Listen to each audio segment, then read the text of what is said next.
अस्सलाम वालेकुम दोस्तों, मैं आपको परफेक्ट वेब सॉल्यूशंस की तरफ से वर्डप्रेस थीम डेवलपमेंट की इस ट्यूटोरियल सीरीज़ में खुशामदीद कहता हूं।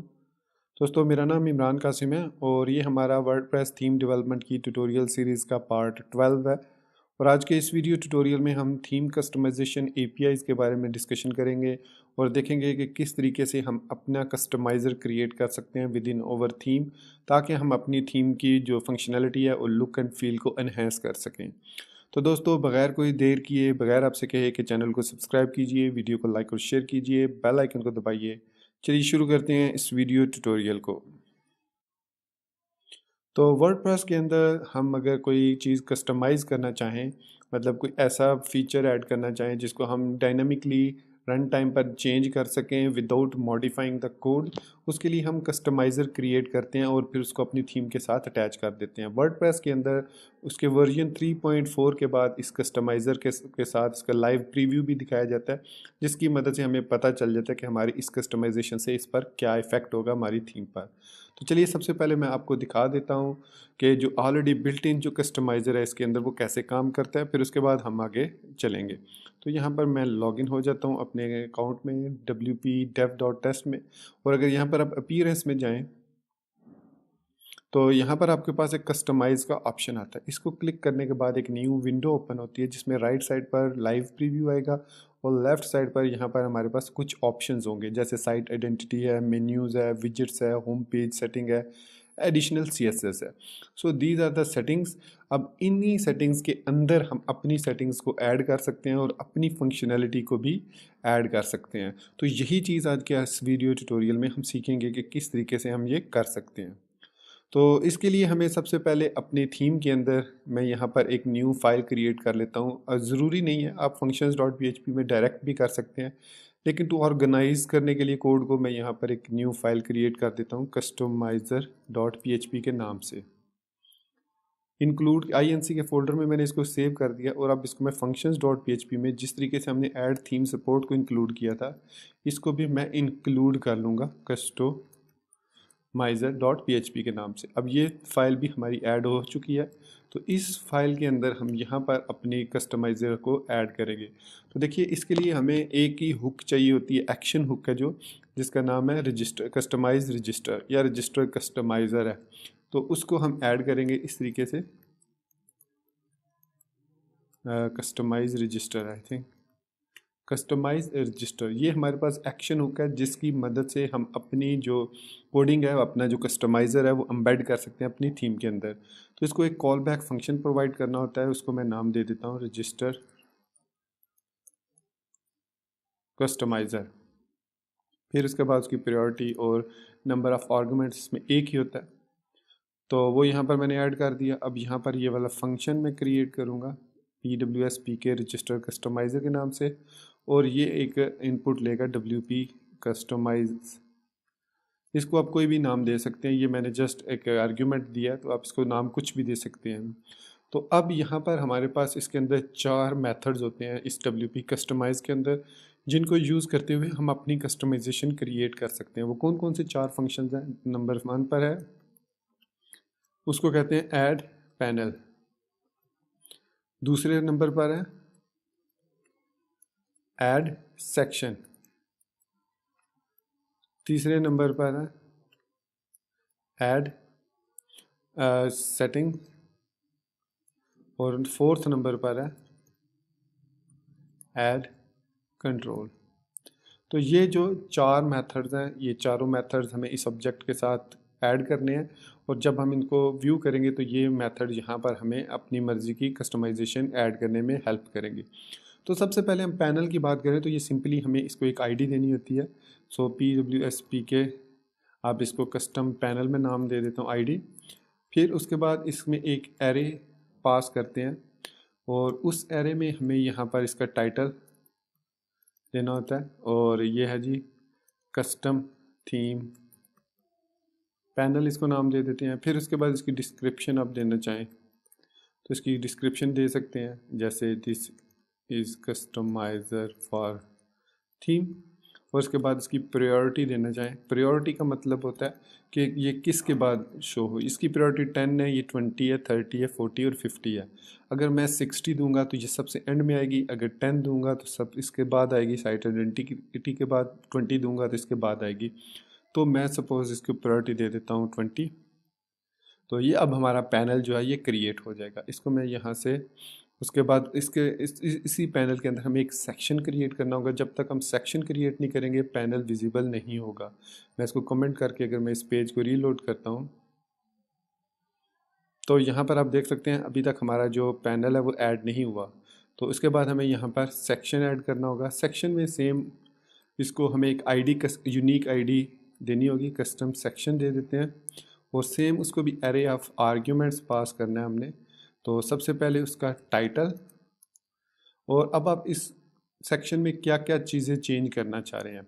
तो मैं यहाँ पर लिखता हूँ कलर्स एंड बैकग्राउंड, ये मैंने इसका टाइटल दे दिया। फिर उसके बाद इसकी डिस्क्रिप्शन दे सकते हैं आप, चेंज कलर एंड बैकग्राउंड्स। फिर इसके बाद इसमें प्रायोरिटी वही आएगी। तो ये हमारा पहला ऑप्शन होगा तो इसको हम 10 दे देते हैं, तो ये पहले नंबर पर आएगा। फिर इसके बाद इसको हमें एक और जो है आईडी पास करनी होगी, पैनल। तो पैनल हमें ये बताना है कि इस पैनल में हमने इसको डिस्प्ले करवाना है। तो मैं इसको दे देता हूँ ये वाला पैनल। तो ये हमारे पास सेक्शन क्रिएट हो गया। अब मैं इसको दोबारा रीलोड करता हूँ। अब हमारे पास पैनल क्रिएट हो चुका है। पैनल के अंदर जो है वो क्रिएट हो चुका है सेक्शन। अब सेक्शन के अंदर हमें सेटिंग्स क्रिएट करनी है और उसके अंदर हमें कंट्रोल जो है वो ऐड करना है। ये चीज़ें हमें ऐड करनी है। तो इसको नाम आईडी दे देंगे हम PWSPK कस्टम सेटिंग। ये देखें, ये मैंने यूनिक नेम दे रहा हूँ। फिर इसके बाद इसमें एरे पास करना है, हमने वही सेम चीज़ करनी है। तो सेटिंग में सबसे पहले इसको पास किया जाता है डिफ़ॉल्ट सेटिंग क्या रखनी है आपने। तो ये आपने कलर्स के लिए यूज़ करना है कस्टम कलर। तो इसके लिए हमारे पास जो है वर्डप्रेस के अंदर एक क्लास मौजूद है जिसको हम यूज़ कर सकते हैं। तो उसके लिए मुझे क्या करना होगा, उसके लिए मुझे यहाँ पर बजाय इसके कि सेटिंग के अंदर लिखूँगा न्यू WP, इसको colour WP colour customize colour control. तो ये हमारे पास है। इसके बाद इसमें मैनेजर हमें देना है। तो मैनेजर में हमारे पास यहाँ पर सॉरी कस्टम WP कस्टमाइज आ जाएगा। फिर इसको आईडी देनी है, एक यूनिक आईडी। तो कोई भी यूनिक आईडी दे सकते हैं, PWSPK कस्टम कलर। और आर्ग्स में हमारे पास एरेज ऑफ आर्ग्यूमेंट आ जाएगा। तो इसको जो भी आप एरेज ऑफ आर्ग्यूमेंट देना चाहें वो आप दे सकते हैं। तो ये हमारे पास, अब यहाँ पर हम इसको एरेज ऑफ आर्ग्यूमेंट दे देते हैं। तो इस एरेज ऑफ आर्ग्यूमेंट में हमें इसकी कुछ प्रॉपर्टीज़ देनी होती हैं जो कि हम यहाँ पर देख लेते हैं अपने थीम कस्टमाइज़र में। ये हमारे पास थीम कस्टमाइजेशन API है जो कि आपको मिल जाएगी codex.wordpress.org थीम कस्टमाइजेशन API पर। तो यहाँ पर हमने रजिस्टर कर दिया, सेटिंग को हमने ऐड कर दिया इसमें। सॉरी, इसमें हमारे पास सेटिंग्स के अंदर सॉरी ये कंट्रोल है बेसिकली, ये मुझे मिस्टेक हो रही थी। ये हमारे पास जो है ये PWSPK कस्टम कलर है। ये एक्चुअली हमारे पास इसमें डिफ़ॉल्ट में दे देते हैं हम। कस्टम कलर कोई सा भी देना चाहें तो हम वो दे सकते हैं। जैसे मैं इसमें 000 दे देता हूँ। और इसमें इसके बाद इसकी होती है एक ट्रांसपोर्ट टाइप। ट्रांसपोर्ट हमारे पास मतलब किस तरीके से आप इसको प्रीव्यू करना चाह रहे हैं। इसमें दो मेथड है, एक पोस्ट मैसेज है और एक रीफ्रेश है। रीफ्रेश मोस्टली यूज़ किया जाता है ताकि ये ऑटोमेटिकली लाइव प्रीव्यू को रीफ्रेश कर देता है। तो ये सेटिंग्स हमने ऐड कर दी इसके कस्टमाइज़र के अंदर। तो अब ये जो लास्ट हमारे पास है कंट्रोल, इसमें एक्चुअली मुझे वो ऐड करना था कंट्रोल के अंदर। ये देख सकते हैं यहाँ पर मैं कंट्रोल, ये तो ये जो है WP कस्टमाइज कंट्रोल है, इसको मैं यहाँ पर ऐड कर देता हूँ। तो यहाँ पे WP कस्टमाइज कलर कंट्रोल ये एक बिल्ट इन कंट्रोल है हमारे पास वर्डप्रेस के अंदर जो कि कलर स्वैचेस के लिए यूज़ होता है। तो इसमें हम WP कस्टमाइज और लिंक कलर, ये जो भी आप इसको कलर देना चाहें, नेम ID देना चाहें वो दे सकते हैं। मैं इसको PWSPK लिंक कलर दे देता हूँ। लेबल जो है कलर या प्राइमरी कलर कह सकते हैं इसको। ये अब माई थीम ये जो है, चूँकि हम अंडरस्कोर यूज़ कर रहे हैं तो ट्रांसलेशन के लिए मैं इसमें यूज़ करूँगा PWSPK डेव थीम। तो यहाँ पर आप इसको सेक्शन और सेटिंग देना है, तो किस सेक्शन में हमने इसको डिस्प्ले कराना है, तो ये हमारे पास सेक्शन है, इस सेक्शन को कॉपी करेंगे, यहाँ पर इसकी आईडी दे देंगे, तो यहाँ से सेटिंग की आईडी कॉपी कर लेंगे जो इसके साथ हमने सेटिंग्स अटैच करनी है। तो इसलिए हमेशा ध्यान में रखना है आपने कि ये जो आईडीज़ हैं ये यूनिक होनी चाहिए जहाँ पर भी आप ऐड करें। तो ये हमारे पास अब हमारा पैनल क्रिएट हो चुका है। अब इसको मैं रीलोड करूँगा तो हमारे पास यहाँ पर सबसे पहले आएगा कस्टम थीम पैनल, और ये देख सकते हैं मैंने प्रायोरिटी क्या थी 20, तो ये टॉप पर आया। अगर मैं 30 देता हूँ तो ये नीचे आ जाएगा साइट आइडेंटिटी से। तो देख सकते हैं अब ये नीचे आ चुका है कस्टम थीम पैनल। इसको मैं क्लिक करूँगा, इसमें हमारे पास कलर्स एंड बैकग्राउंड का सेक्शन आ गया। अब यहाँ पर आप मल्टीपल सेक्शंस क्रिएट कर सकते हैं। तो इसको क्रिएट करूँगा तो आप देख सकते हैं प्राइमरी कलर मैंने यहाँ पर 00 दिया था तो वहाँ पर ब्लैक आ गया। अगर मैं इसको FFF कर देता हूँ वाइट, तो यहाँ पर ये कलर वाइट हो जाएगा। तो कस्टमाइज पैनल में गए, कलर में गए, तो आप देख सकते हैं यहाँ पर कलर वाइट हो चुका है। तो दोस्तों ये हमने एक कस्टमाइज़र क्रिएट कर लिया। अब इसके अंदर हम मल्टीपल सेटिंग्स, इस सेक्शन के अंदर हम मल्टीपल सेटिंग्स और मल्टीपल कंट्रोल्स ऐड कर सकते हैं easily without any problem. Just हमें यहाँ पर इसको डुप्लीकेट करना है सेटिंग को और कंट्रोल को, और फिर उसके बाद यहाँ पर उसकी आईडी चेंज करनी है और जो उसकी फंक्शनैलिटी है। जैसे ये अब कलर कंट्रोल से आ रहा है तो मैं इसको कॉपी करता हूँ और इसमें मैं कह देता हूँ कस्टम बैकग्राउंड। तो ये भी बेसिकली कलर ही होगा, ट्रांसपोर्ट सेम होगा। PWS लिंक कलर की बजाय मैं इसको BG कलर कर देता हूँ, BG कलर।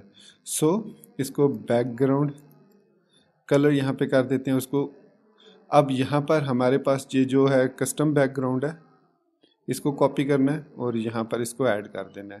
तो ये हमने दो सेटिंग्स अब ऐड कर ली हैं। अब मैं इसको रीलोड करता हूँ, कस्टम थीम पैनल में जाते हैं, कस्टम बैकग्राउंड में। अब आप देख सकते हैं प्राइमरी कलर और बैकग्राउंड कलर, दो कलर हमारे पास आ चुके हैं। तो इसको मैं चेंज करने के लिए 3 टाइम्स 0 डाल देता हूँ, तो ये हमारे पास जो बैकग्राउंड कलर अब ब्लैक हो जाएगा।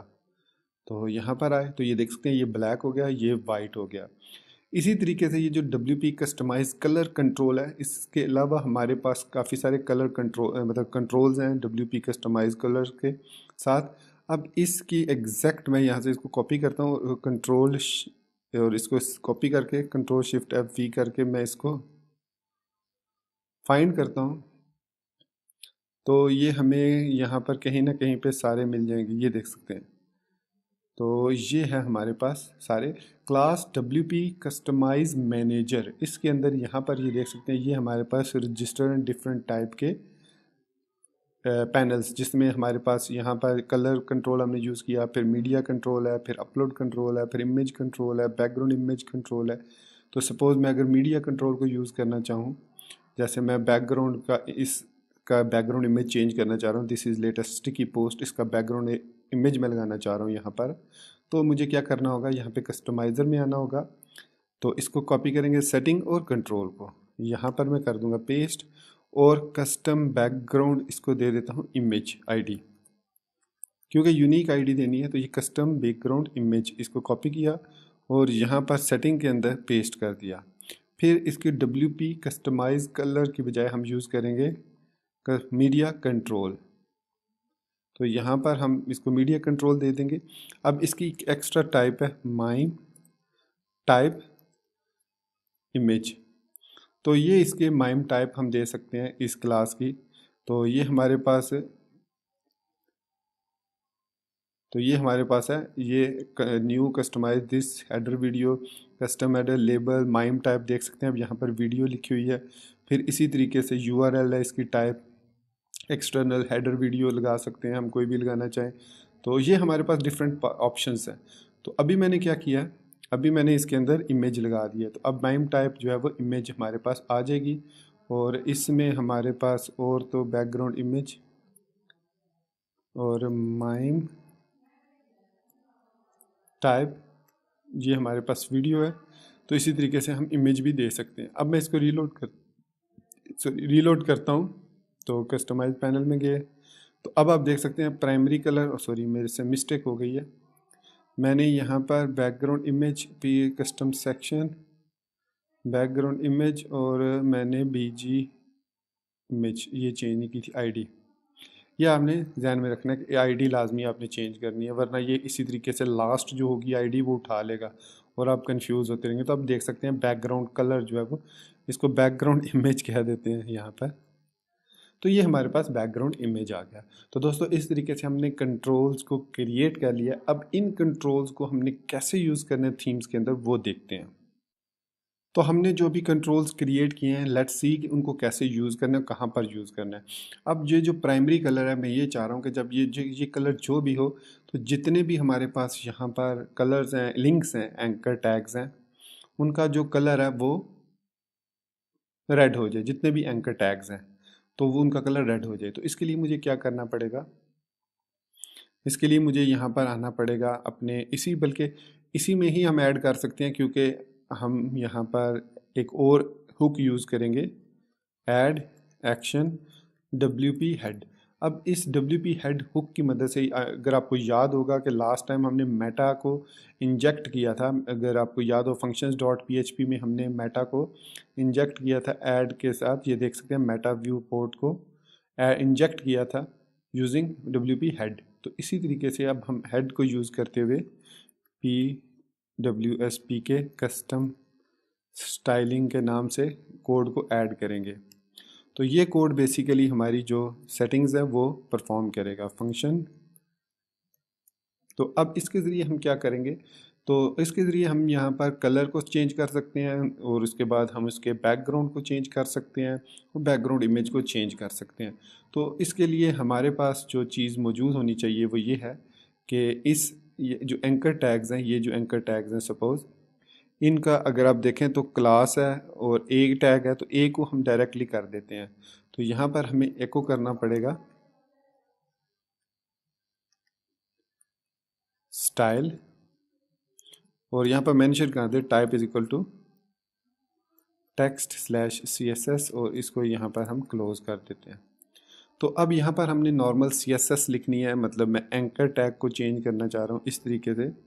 तो इसके अंदर यहाँ पर अब मुझे कलर चेंज करना है एंकर का, तो कलर लिखूँगा, उसके बाद मैं इसको यहाँ पर क्लोज़ करूँगा, फिर इसके बाद डॉट डॉट, फिर इसको स्टार्ट कर दूँगा। तो ये हमारे पास अब यहाँ पर हम PHP लिख सकते हैं। तो किसी भी थीम को गेट करने, किसी भी जो हमने कस्टमाइज़र क्रिएट किया है उसको गेट करने के लिए हमें उसकी सेटिंग की वैल्यू चाहिए होती है। तो इसका मतलब है कि अगर हमने कलर को चेंज करना है तो हमारे पास ये PWSP के कस्टम कलर है, इसको कॉपी करेंगे और यहाँ पर लिखेंगे गेट थीम मॉड। ये बेसिकली फंक्शन है और इसके अंदर इसको पेस्ट कर देंगे। और अगर इसमें कोई कलर सेट नहीं है तो डिफ़ॉल्ट कलर 000 ऐड हो जाएगा। तो उसके बाद हम यहाँ पर इसको नॉट इम्पॉर्टेंट कर देते हैं यहाँ पर, मतलब ये जो कलर होगा ये हमारा प्राइमरी कलर होगा। तो ये हमने एंकर टैग, तमाम एंकर टैग को यूज़ कर दिया, चेंज कर दिया।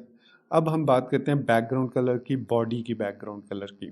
तो यहाँ पर अब हम बॉडी को ऐड कर लेंगे इसी तरीके से, और बैकग्राउंड कलर दे देते हैं सेम उसी तरीके से, और यहाँ पर हम इसको इस तरीके से कर देते हैं। और यहाँ पर गेट थीम मॉड और PWSP के कस्टम बैकग्राउंड किया था हमने, और अगर नहीं कोई सेट हुआ हुआ तो हम ये वाला कलर CC ये दे देते हैं। तो ये हमने इसको ऐड कर दिया कलर को, और यहाँ पर ये अब हमारा कलर ऐड हो चुका है। तो इसको भी नॉट इम्पॉर्टेंट कर देते हैं। तो ये हमने एंकर टैग का कलर और उसका बैकग्राउंड इमेज भी चेंज कर लिया। इसका एक तरीका तो ये है, इसको अभी हम इम्प्लीमेंट करके देखते हैं। मैं यहाँ पर इसको पेज को रीलोड करता हूँ,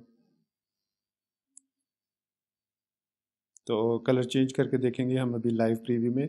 तो देख सकते हैं कि बैकग्राउंड कलर जो है वो हमारे पास चेंज हो चुका है। तो बैकग्राउंड कलर कस्टम बैकग्राउंड हमने यहाँ पर PWSP कस्टम ठीक हो गया। तो बैकग्राउंड बॉडी का बैकग्राउंड कलर हमने अदरवाइज ई कर देते हैं, लेट्स सी फ़र्क पड़ता है इससे। तो हमने जो उसको default actually value I think the हुई थी वो उसी वैल्यू को उठा रहा है जो हमने ये 0 0 दी थी, इसको ई दे देते हैं डिफ़ॉल्ट वैल्यू। तो अब ये कलर जो है थोड़ा सा लाइट सा ग्रे हो जाएगा ई की वजह से। तो ये हमारे पास कस्टम पैनल में गए, कलर में गए, तो ये बैकग्राउंड कलर ब्लैक है। तो सॉरी, मैंने बैकग्राउंड इमेज में चेंज कर दिया था, तो ये ई इधर करना था बैकग्राउंड कलर में। तो अब ये ठीक हो जाएगा। तो अब ये लाइट सा आ चुका है कलर। तो अब मैं इसको जाता हूँ कलर्स एंड बैकग्राउंड में। तो प्राइमरी कलर मैं इसको कर देता हूँ रेड। जैसे ही मैं रेड करूँगा तो जितने भी हमारे ये देख सकते हैं एंकर टैग्स हैं, ये देख सकते हैं आप, ये सारे के सारे जो हैं कलर इनका रेड हो चुका है, ये देख सकते हैं आप। जितने भी एंकर टैग, जो भी कलर अब आप यहाँ से सिलेक्ट करेंगे वही कलर इन तमाम एंकर टैग का चेंज हो जाएगा, ये देख सकते हैं आप। तो ये हो गया। फिर इसके बाद बैकग्राउंड कलर में आप जो भी कलर देंगे बैकग्राउंड, वो सारा का सारा खुद खुद ये देख सकते हैं आप चेंज हो जाएगा। तो इस तरीके से आप इसको चेंज कर सकते हैं। तो ये हम इसको वाइट कर देते हैं, वाइट पे क्लिक कर देंगे तो वाइट हो जाएगा सारा बैकग्राउंड। तो इस तरीके से हमने इसको पब्लिश कर दिया। तो ये दोनों हमने कलर्स और बैकग्राउंड कलर को इम्प्लीमेंट कर दिया अपने प्रोजेक्ट के अंदर यूजिंग कस्टमाइज़र। अब जो थर्ड रह गया बैकग्राउंड इमेज। अब बैकग्राउंड इमेज हमने किसका चेंज करना है, हमने इसका इमेज चेंज करना है। तो इसके लिए हम यहाँ पर एक सिलेक्ट करेंगे इमेज, कोई सा भी एक इमेज सेलेक्ट कर लेते हैं। तो सपोज़ मैं जो हूँ सिलेक्ट करता हूँ कौन सा, कोई डार्क सा इमेज, ये वाला इमेज ये वाला ले लेते हैं। इसको मैं चूज़ इमेज करता हूँ। तो आप देख सकते हैं कि ये इमेज यहाँ पर आ चुका है, मैं इसको पब्लिश कर दिया, ये इमेज चेंज हो चुका है, लेकिन यहाँ पर इम्प्लीमेंट नहीं हुआ। इसके लिए हम यहाँ पर यहाँ स्टाइलिंग भी कर सकते हैं क्लास को टारगेट करके। तो बजाय इसके हम यहाँ पर इसको डायरेक्ट होम के अंदर भी जाके कर सकते हैं। मैं यहाँ पर होम पे आता हूँ। तो यहाँ पर हमारे पास ये जो जम्बोट्रॉन है, ये देख सकते हैं बीजी डार्क। तो इसको मैं यहाँ पर दे देता हूँ क्लास कस्टम बीजी, इस तरीके से कस्टम बीजी। अब ये क्या होगा कि अब हम यहाँ पर जो style dot C S S है इसके अंदर यहाँ पर डॉट कस्टम बीजी लिख सकते हैं, और उसके बाद उसमें जो भी चेंज करना चाहें, जैसे उसका बैकग्राउंड इमेज, और उसके बाद इसमें बैकग्राउंड इमेज में हमें डेफिनेटली यूआरएल देनी होती है।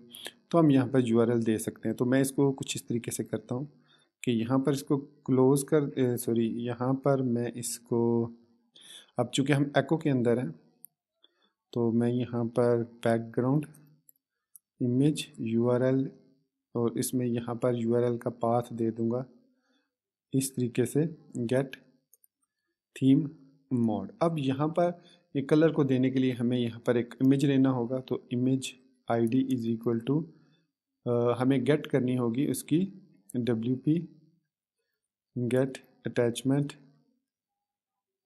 URL।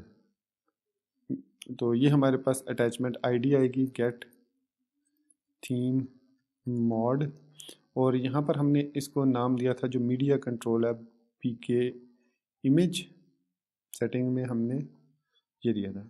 इसको कॉपी करेंगे और यहाँ पर हम पेस्ट कर देंगे इस तरीके से। तो इसका डिफ़ॉल्ट ई है। तो ये हमारे पास इमेज आईडी आ जाएगी। इमेज आईडी के बाद हमारे पास यहाँ पर इसको ज़ीरो पाथ पे जो भी है उसको हम एज आ यूज़ कर लेंगे यहाँ पर इमेज आईडी इंटू ज़ीरो। तो उसका जो URL है वो यहाँ पर अब हमारे पास आ जाएगा बैकग्राउंड इमेज URL इस तरीके से। फिर उसके बाद हम यहाँ पर बैकग्राउंड साइज़ दे देंगे कवर। तो ये हमने कस्टम बीजी के लिए चेंज कर दिया। अब मैं इसको रीलोड करता हूँ। तो अगर एवरीथिंग गोज़ गुड तो यहाँ पर हमारे पास कस्टमाइज़ हो के बैकग्राउंड कलर आ जाएगा, बैकग्राउंड इमेज सॉरी आ जाएगा। सो लेट्स सी कि यहाँ पर ये क्यों नहीं आया। इसको सिलेक्ट करते हैं। तो यहाँ पर हेड के अंदर हमारे पास ऐड हुआ होगा कोड टेक्स्ट स्टाइल डॉट, नहीं ये वाला नहीं है। तो इसको देखना पड़ेगा स्टाइल डॉट CSS में इसने क्या ऐड किया। इसको थोड़ा सा हम ऊपर ले जाते हैं और यहाँ पर ये हमारा ये नहीं, आयरस CSS है। तो हमारी जो CSS है वो कहाँ पर इंजेक्ट हुई है हमें देखना होगा। ये है, नहीं ये नहीं है, ये वाली नहीं है, लिंक है। और यहाँ पर स्क्रिप्ट, ये सारे स्क्रिप्ट आ रहे हैं। तो ये भी स्क्रिप्ट है, कहाँ पर इसने इंजेक्ट किया है। सो इसको हम यहाँ पर क्या करते हैं, प्रायोरिटी दे देते हैं 99 की। तो ये सबसे एंड पे इंजेक्ट होगी, एड से थोड़ा सा ऊपर। तो रीलोड होने दें इसको। अब हेड में जाते हैं तो बिल्कुल एंड पे, हेड से थोड़ा सा ऊपर।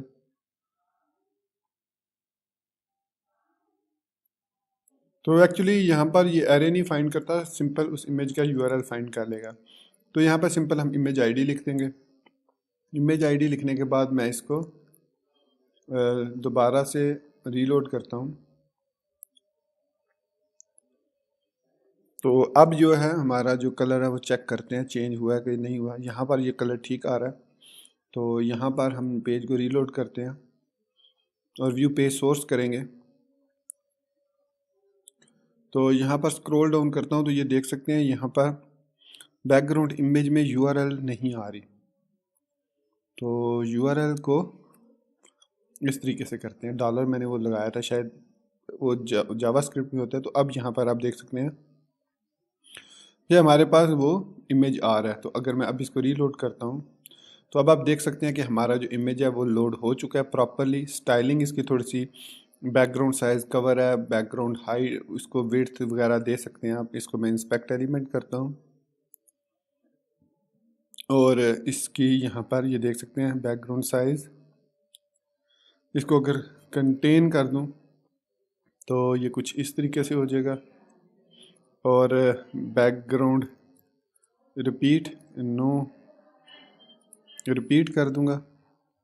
अब इसको कवर करते हैं तो ये कुछ इस तरीके से हमारे पास इमेज आ जाएगा। तो इसको हम जो है वो यहाँ पर कवर कर देते हैं और बैकग्राउंड रिपीट, नो, रिपीट कर देते हैं। तो इस तरीके से हमने अपने कस्टमाइज़र के ज़रिए यहाँ पर अपना इमेज ऐड कर लिया। अब इसको रीलोड करूँगा तो यहाँ पर भी आप देख सकते हैं इमेज आ चुका है। और मैं यहाँ पर अब बैकग्राउंड में जाकर यहाँ पर चेंज कर सकता हूँ कोई और इमेज, जैसे मैं ये वाला इमेज है या कोई और इमेज यूज़ कर, ये वाला इमेज यूज़ करते हैं, चेंज करता हूँ इसको। तो ऑटोमेटिकली आप देख सकते हैं लाइव वो उसमें चेंज हो जाएगा। तो दोस्तों इस तरीके से हम जो है वो अपनी थीम को कस्टमाइज़ कर सकते हैं। इससे ज़्यादा आप और ऑप्शंस भी क्रिएट कर सकते हैं। तो अगर मैं यहाँ पर थीम कस्टमाइजेशन में API में आए तो यहाँ पर हमारे पास पूरी इसकी एक कस्टमाइजेशन API की कोड है, कोड इसका पूरा एक कोड है। तो यहाँ पर अगर आप क्लिक करके इसको रीड आउट कर सकते हैं कैसे आप थीम के कस्टमाइजेशन को चेंज कर सकते हैं, कैसे कस्टमाइजर ऑब्जेक्ट को यूज़ कर सकते हैं। सो दिस ट्यूटोरियल, ये जो ट्यूटोरियल था ये बिगिनर्स के लिए। तो बिगिनर्स के लिए इतना ही जान लेना इनफ है कि आप कैसे कस्टमाइज़र को इंजेक्ट कर सकते हैं यूजिंग WP हेड, और आप इसको डायरेक्ट भी इंजेक्ट कर सकते हैं विद इन द क्लास, लेकिन I mean with in the tags. अगर मैं home.php में जाके इस कस्टम BG की बजाय डायरेक्ट भी इसको ऐड कर सकता हूँ। तो दोस्तों ये था हमारा आज का वीडियो ट्यूटोरियल जिसमें हमने सीखा कि किस तरीके से हम थीम कस्टमाइजेशन APIs को यूज़ कर सकते हैं और फिर उनको इम्प्लीमेंट कर सकते हैं अपने प्रोजेक्ट के अंदर। तो दोस्तों इस बात के साथ मैं आपसे इजाज़त चाहूँगा, मिलते हैं नेक्स्ट वीडियो ट्यूटोरियल में। टिल देन मुझे अपनी दुआ में याद रखिएगा, चैनल को सब्सक्राइब करना, वीडियो को लाइक शेयर करना और बेल आइकन को दबाना बिल्कुल मत भूलिएगा। So guys, thank you very much for being with me till then. Take care, goodbye and Allah Hafiz.